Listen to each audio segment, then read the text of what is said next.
ang aga kong umalis ng bahay, namasyal ako, dala na rin ang shopping, ikot-ikot kasi may plano ako magbili ng aking cellphone. So napunta ako doon sa pinakamalaking establishment. Kompleto na rin yung lugar na yan, hanggang nasa 7th floor yan. At ayan, sinamahan ako ng aking dalaginding, naglalakad kami. Siya ang nauuna instead na ako ang mauna at siyang magpicture or magkamera. Ay, alam natin hindi at walang tiyaga yung mga young people to do sa ating mga activities. Diba kasi ang activities nila. So ayan, nasa 3rd floor na kami naglalakad, tingin-tingin sa mga shop, sa mga cosmetic. Ayan, kasi maaga pa kami dyan, mga 10 o'clock siguro. Kaya nagpunta muna ako sa aking binibilhan ng lipstick, yung Evrosy. Mayroon din yan sa ating bansa na ganong klaseng brand. Ayan yung aking binibilhan ng aking ordinary lipstick.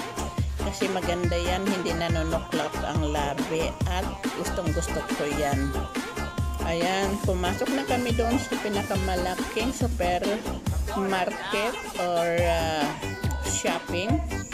Kompleto yan, may mga damit, lahat-lahat ng kinakailangan nandyan. Ayan, may mga malaking shop. So tuloy-tuloy lang kami nag-ikot, nagtingin ako sa aking mga nakasanadahan ng mga bag or mga damit. Pero parang wala akong masyadong nakasanadahan kasi time na rin ng minus 40% or 50%, but hindi ko masyadong type yung mga naka-display. So hindi muna ako nagbili, basta nag-ikot lang, parang nag-survey kahit ano ang tinignan namin, lahat-lahat mga jewelries. Ayan, sa mga damit. Ayan, mayroon na silang Christmas tree. Pero dito kasi very simple lang ang decoration ng Christmas tree at hindi mo rin nga marinig pa ang music. Wala pang gaanong music na maririnig. I think middle of December mayroong music. So ayan, tingnan ko, background ko yung mga bag, iba't ibang klaseng signature ng bag. So ayan, napunta kami sa tindahan ng mga cellphone, mga appliances, frigidaire, television. Pero dito naman ako nag-focus sa cellphone kasi gusto ko bumili ng bago. Gawa ng yung aking dalawang cellphone ay hindi na halos nag-function kasi punong-puno na siguro. At siyempre kailangan naman natin mag-change ng kahit papaano. So nakabili naman ako ng para sa aking panibagong journey dito sa YouTube. Ayan, tinitingnan ko yung mga cover, iba't ibang mga accessories na magagamit sa cellphone, cover niya or mga ibang klase. At ayan yung mga cellphone, tinitingnan ko. At ganun din sa mga karaoke, napunta din ako kanina. Ayun. At pinabayaan ko na lang yung aking dalaga na mag-negotiate sa aking bibilihin na cellphone kasi siya naman ang nakakaalam sa magandang brand, good quality, ganon. So siya na rin ang nagbayad, libre na niya sa akin. So what a lucky mommy. Ang ginawa ko na lang guys ay ayan, nag-video ako ng sarili ko, ginawa kong background. Nasa 7th floor kasi yan, tingnan nyo yung atip niya, parang hindi talaga yan dito kasi wala silang pakialam kung ano ang kanilang lugar. Importante is mabili ang kanilang product, may income, ganon dito. They don't care. Tingnan nyo yung atip niya, parang hindi pa yari, pero talagang ganon lang yan kasi pinakatok-tok yan, nasa 7th floor. At ayan, hinahanap ko na yung aking karnero or topa kung nasaan na. Ayan pala, makikita ko naman siya kung nasaan. Nandoon pala siya nagpalagay ng protection sa nabili niyang cellphone kasi dito kasama na yung protection na nilagyan ng plastic at cover. Pero kailangan ko pa rin yung cover na iba, pero hindi ako nagbili dyan kasi mahal. So bibili na lang kami sa Amazon. So ayun ang aming ginawa dyan. Nagsawa ako, very satisfied ako sa ginawa ko dyan. Puro videos, ngiti-ngiti. Ayun ang laro ko kasi mahilig ako sa ganun. Yun talaga. So matagal pa rin kasi nagtingin pa kami ng kung ano-ano pang mga bagay dyan kasi interesting naman, kaya medyo natagalan kami dyan, almost 2 hours. At ayun, pauwi na kami, palabas na kami, pababa na kami. Tingnan niyo yung kanilang decoration, very simple lang. Ayan, nasa labas na kami, nasa ibang department na kami, yung mga tindahan ng cosmetic, perfumes. Ayan, palabas na kami at naglakad muna kami ng kaunti kasi pupunta kami sa ibang shop at isa pa ay naghahanap kami ng makain. Iyan ay very old church. Karamihan kasi dito po mga old buildings ay na-preserve talaga nila yon kasi iyon ang dinadayo ng mga tourist dito, yung mga old buildings, old paintings, mga antique. Iyan ang dinadayo talaga dito ng mga tourist. Kaya naglalakad na kami, maulan. Tapos nakita ko yung aking paboritong shop, yung Kiko. Ayan, made in Italy.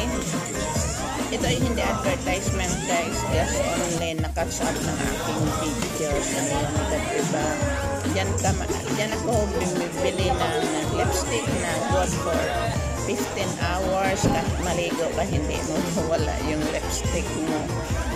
Parang mga lipstick ng artista, but talaga ang mga artista ay dyan sa brand na yan bumibili pag pumunta sila ng Italy.